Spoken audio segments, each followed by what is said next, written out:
start over. Yeah. I have a lot of problems with government energy policies, but tonight I want to talk about how these policies are usually not based on science and how they often hurt the poor. We don't really think about it very much, but most government people try to control climate. They want to stop climate.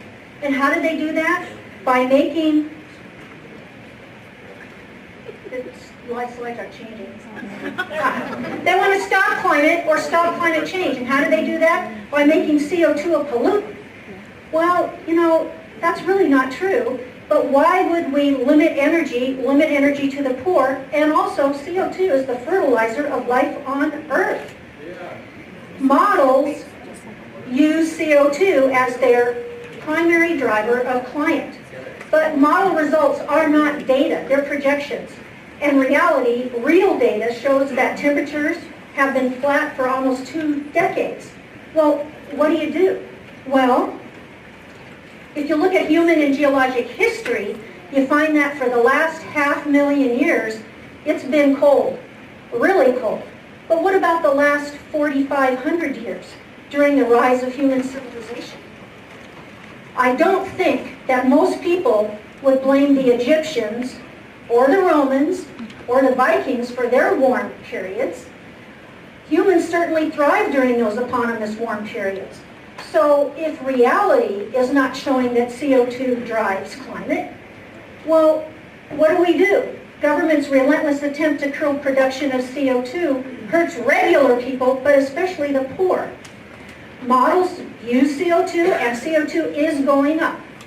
But the models say that as CO2 goes up, temperature will too. Well, that's just not happening. They've been flat for a long time now, almost 20 years. So CO2 also has benefits. Yes, the Earth really is greening, and CO2 benefits is usually grows drought-resistant plants. And plants, by the way, do not survive in levels below 150 parts per million. We're at 400 plus now. Well, and it's not just trees. Modern farming methods, access to cheap energy, more CO2 in the area, and yes, a warming planet have increased crop yields globally. This is a good thing, right? CO2 generation here can be used as a proxy for access to adequate energy and the technology it supports. And what do we see? As CO2 emissions increase through history, actual climate-related deaths decrease.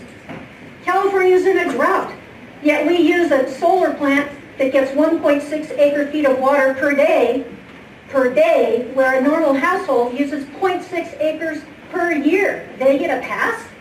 What about wind? Well, wind's renewable, yeah, but it only is usually 20% of its nameplate capacity, and this is what you get, this view shed. Government policies and mandates make energy more expensive. And because of these policies, the poor spend a much higher percentage of their income on energy. If you have an electric vehicle, good for you. But my gardener can't afford one, and anybody who is a laborer or just needs a truck, he's subsidizing it anyway. That's a $79,000 car. At least the poor in the U.S. have resources and access to low-income loans and grants, a safety net.